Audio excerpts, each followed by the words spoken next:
열왕기는 우리가 무엇을 잘못했는지 거울을 보듯 회개가 목적이지만 역대기는 그럼에도 불구하고 하나님의 신실한 언약에 다시 눈이 열리고 눈에 보이는 이런 현실이 아니라 하나님의 관점과 시야의 눈을 여는 소망과 회복을 독려하는 어조입니다.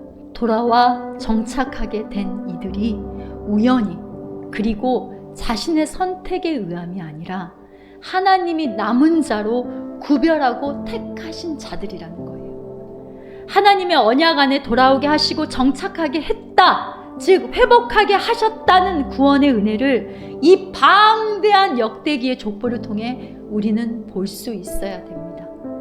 여러분이 거기서 돌아온 거예요.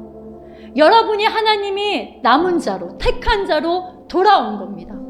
결국 하나님은 역대상의 이 긴 족보 속에요, 하나님의 임재와 예배의 중요성을 강조하고 돌아오게 하신 목적, 하나님이 진정으로 회복시키고자 하는 것은 언약 백성으로서, 그러니까 하나님의 택한 백성으로서 영적인 각성과 영적 예배의 회복임을 우리는 볼 수 있어야 합니다. 그러면 이 시대 하나님의 교회에게 그리고 우리에게 가장 하나님이 원하시는 것은, 공동체 가운데 원하시는 건 무엇이겠습니까? 예배가 회복돼야 돼요. 예배가 회복돼야 됩니다. 귀한 자들과 그 후손들은 정치, 경제, 사회적으로 눈에 보이는 나라의 회복을 갈망했어요. 그죠? 하나님, 당장 우리의 경제를 바꿔주세요. 하나님, 당장 이 나라의 눈에 보이는 이런 문제들을 해결해 주세요. 그러나 하나님의 뜻은 뭐였어요? 하나님의 소유된 백성, 제사장 나라로의 먼저 회복이었던 거예요. 포로 귀환 이후 이스라엘 공동체 회복은 결국 성전 중심의 신앙 회복, 예배 회복과 깊은 관련이 있는 겁니다. 오늘날 영적 이스라엘, 주님의 피로 값주고 사신 교회의 재건은요, 영이 죽어있는 채로 형식적인 기교적인 몸만 앉아있고 몸만 돌아옴이 아니라 하나님의 언약, 하나님의 말씀이 심령에 여러분 회복되는 영적 예배, 하나님 앞에 영이 살아있는 예배자로 회복해서 출발을 명하심을 이 역대기 족보를 통해서 내게 주신 음성으로 여러분 깨달아야 합니다.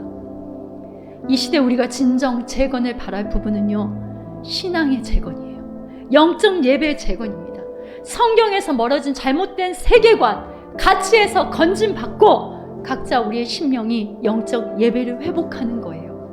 영적 예배예요. 그냥 육신만 와서 마네킹처럼 그냥 영이 죽어있는 시체처럼 앉아있는 게 아니라 영이 하나님을 향해 살아있는 영적 예배, 그것을 하나님이 원하시는 거예요. 결국 하나님께 드린 예배가 무너짐을, 눈에 보이는 가시적인 성전이 무너짐으로, 또 이방 신의 그 우상 숭배에 묶여있는 이스라엘의 영적인 상태를 포로로 잡혀가는 그 가시적인 모습으로 하나님은 드러내 주신 거예요. 말씀을 통해서. 하나님은 이스라엘의 어떤 행위적인 측면에서, 윤리적인 도덕적인 측면에서 징계와 채찍을 드신 게 아니에요. 하나님과의 관계인 예배가 변질되고 퇴색되었을 때 영적 위기가 옴을 지금 계속해서 말씀하시는 겁니다. 아담으로 시작된 족보, 역대기, 역대상 1장 1절에 족보가 시작되는데 아담이란 단어가 처음 나와요. 즉 하나님이 창세전 언약 안에 오늘날 영적 이스라엘인 우리를 죄의 포로에서 돌아오게 하심의 그 목적은 영과 진리로 드리는 영적 예배, 산 제물로 드리는 삶의 영적 예배, 결국 하나님이 가장 우선시하고 기뻐하시고 목적을 두시는 게 바로 참 성전이신 예수로 성령 하나님이 거하시는 성전으로 회복된 예배자, 영원토록 그분을 즐거워하는 예배자의 정체성으로 회복과 하나님의 임재 앞에 영적 예배로 정착된 영혼들을 세워가시기 위함입니다.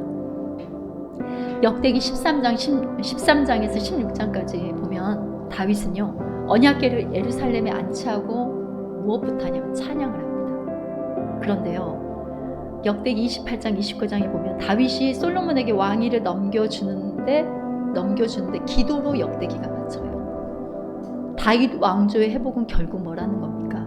찬양과 기도의 살아남이라는 거예요. 하나님이 원하시는, 그때 당시 이스라엘 백성들이 원하는 건 다윗이 살던 그때처럼 세계 모든 나라들이 이스라엘 앞에 무릎을 꿇고 조공을 바치고 그런 부강한 나라를 원했겠죠. 다윗 왕조의 회복은. 근데 하나님이 원하시는 다윗 왕조의 회복은 뭐였다는 거예요? 바로 하나님을 향한 예배와 찬양과 기도에 다시 살아나는 겁니다. 성도 여러분, 죄 가운데 빠진 우리를 건져주시고 일으켜주시는 구원하시는 그 목적은요, 예수 믿고 그냥 단순하게 단편적으로 천국만 가면 되지가 아니에요. 이 땅에서 영원한 하나님 나라에서도 영원토록 하나님의 구원의 은혜를 찬양하는 바로 영적 예배자로의 회복입니다. 우리 로마서 8장 30절에 제가 이거 많이 해서 여러분 알죠? 부르시고 의롭게 하시고 영화롭게 하시고 구원의 시작과 진행과 완성을 성경은 분명히 말하고 있어요. 그렇죠? 부르시고 의롭게 하시고 영화롭게 구원의 시작과 진행과 완성. 그런데 6월절 어린 양의 피로 출애굽 후에 마치 바로 그냥 가나안 땅에 입성과 같은 구원의 시작과 완성만 생각하는 잘못된 신앙관에 빠져가지고 가운데 알맹이를 갖다 다 빼먹어버리는 거예요. 그러니까 신명기 8장 3절에 분명히 하나님 뭐라고 그랬어요? 내가 너희를 광야에 지나게 하는 것은, 광야 훈련을 시킨 것은 너희가 떡으로 사는 것이 아니요 하나님의 말씀으로 사는 것을 알게 하려 함이니라, 이렇게 분명히 말씀하셨다는 말이에요. 그러니까 말씀을 먹는 광야 훈련, 이 중요한 알맹이를 갖다가 빼버리니 영이 다 죽어가지고 육신적 형식적 예배에 빠지게 되는 겁니다. 하나님은요, 계시록의 7교회를 통해서, 7교회는 여러분 뭐 역사 속에 성경 속에 나와 있는 교회입니까? 아니에요. 바로 내가 교회예요. 그쵸? 바로 나라는 교회에게 주신 말씀이란 말이에요. 그 계시록의 7교회에 보면은 하나님이 책망한 부분이 있죠. 성령 하나님. 그러면 육신의 예배자가 어떠한 상태인지 말씀하시면서 회개하라고 계속 말씀하시잖아요. 한번 쭉 볼까요? 자, 행위에 수고와 인내가 있다. 그런데 뭐라고 했어요? 너희들 첫사랑 잊어버렸다. 아주 사역도 기가 막히게 잘해. 교회에서 일도 기가 막히게 잘한다. 시스템 아주 잘 돌아가. 그런데 너희들 가슴에 예수님을 사랑한 첫사랑이 없어. 회개해라. 이렇게 말씀했잖아요. 그리고 발람과 니고달당의 교훈을 따른다고 하자. 발람이 뭡니까? 이스라엘을 배독해 한 선지자입니다. 모압 여자들로 하여금요, 이스라엘 남자들을 깨워가지고 우상 숭배에 빠지게 했었어요. 그러니까 무슨 말이에요? 세상과 타협하고 예수 신앙이 아닌 바알 신앙이에요. 그냥 그럴싸하게 포장만 거치고 있어요. 니골라는요, 하나님의 계명을 따름을 멸시하고 간음을 일삼고 쾌락주의에 빠진 영지주의의 일파였어요.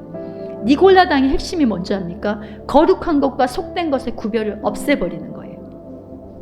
세상과 교회의 차이를 알 수 없게 그냥 회색, 두리뭉실하게 회색에 분칠을 해버린 거예요.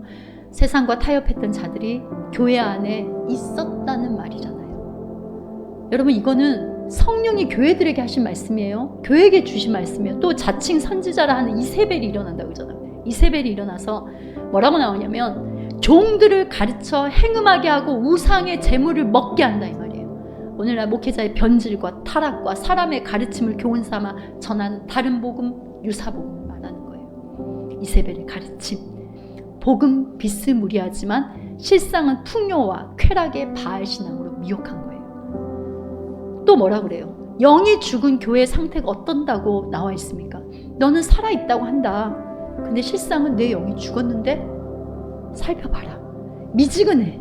이것도 아니고 저것도 아니고 몽롱하게 이런 상태다. 그러면서 그런데 너는 이렇게 말하네? 너 자신에 대해서 나는 부자다. 나는 믿음이 좋아. 나는 부자다. 이 말이 뭔 말이에요? 아, 나는 예수님 기가 막히게 알아. 난 믿음이 좋아. 나는 부족함이 없다. 나 정도 신앙이면 됐지. 이러고 있다는 말이에요. 그러나 분명히 말씀한 실상은 내가 공고한 것과 가련한 것과 눈멀고 벌거벗은 것을 모르고 있지 않냐, 이렇게 책망하십니다. 그래서 회개하라. 하나님이 분명히 영이 죽은 교회를 향해, 육적인 자들이 된 교회를 향해 성령이 교회들에게 하시는 말씀을 들을지어다 회개하라, 이렇게 하십니다. 성령이 지금 세상 사람들에게, 교회 밖에 사람들에게 아니잖아요. 교회들에게 하잖아요. 교회들에게. 이게 여러분 바로 그 두렵고 떨림으로요, 하나님 살아계신 말씀 앞에 오늘 우리가 반응해야 되는 이유예요. 세상의 유혹과 시험이 덮쳐오고요, 거짓과 속임수가 가득함이 여러분 고난이라고 하죠. 그런데 여러분, 진짜 핍박과 고난이 무엇인 줄 아세요? 교회 안에 성령 하나님의 임재가 없고 거센 인간의 소리만 가득하고 그리스도의 복음이 울려 퍼지지 않고 잘 먹고 잘 사는 기복과 바알의 거짓 복음이 선포되고 다른 종교에도 있는 가르침이 성행하는 것이고 은혜의 복음보다 율법과 인본의 요구만이 가득한 것이 정말 끔찍한 핍박이고 여러분, 환난인 거예요.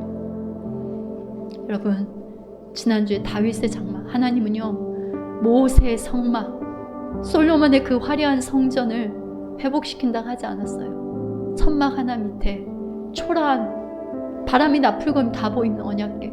그러나 다윗뿐만 아니라 이스라엘 백성도 누구나 와서 그 앞에 춤추고 찬양하고 예배할 수 있었던 그 다윗의 장막을 하나님은 사랑하시고 회복하시기를 원하시는 거예요. 솔로몬이 그 화려한 성전 지어서 다윗의 장막을 무너뜨린 장본인이에요. 오늘날 화려함과 인간의 혁혁함으로 하나님 앞에 드리는 임재, 그 임재를 사모하는 하나님이 원하신 예배가 다 죽어졌어요. 그런데 하나님 오늘도 여러분에게 뭐 말씀하십니까? 야, 성도들아 들어봐라. 내가 역대상 1장에서 9장까지 그 많은 족보에서 내가 너희들에게 강조하고 싶은 거는 성전이고 예배야. 너희들 예배하려고 내가 구원했어. 바로 그거를 말씀하시잖아요, 여러분. 하나님이 여러분에게 원하는 거요, 다른 거 없어요. 하나님을 사랑하는 그 예배자의 마음입니다. 그런데 오늘날 하나님 앞에 예배하지 못하게 여러분을 유혹하고 미혹하는 게 너무 많아요. 항상 우선순위에서 하나님이 밀려요. 하루에 우리가 일주일 동안 맛집은 몇 번도 가요. 마치 커피숍은 몇 번도 가서 커피 마셔요. 그런데 하나님 앞에 예배는 한 번 드려주는 것도 마치 대단하게 드려주는 게 아니에요. 우리는 하나님 앞에 예배자로 다시 서야 됩니다. 정신 차리시고 여러분, 예배자로 회복되어서 자녀를 위해서 여러분 기도를 쌓아내서 우리 자녀들 하나님이 붙들어 주셔야지 살 수 있어요. 그리고 이 땅에 나라가 무너질수록 하나님 나라는 세워집니다. 하나님은 일하고 계세요. 만물의 주제는 하나님이십니다. 그러니 우리는 눈에 보이는 이 땅의 나라에 왈가왈부하는 것이 아니라 하나님 나라를 위하여 살고 하나님 나라로 살고 하나님 나라로 이 민족을 하나님께서 회복시켜 주기를 기도해야겠습니다. 그런 은혜가 있기를 주님의 이름으로 축원합니다.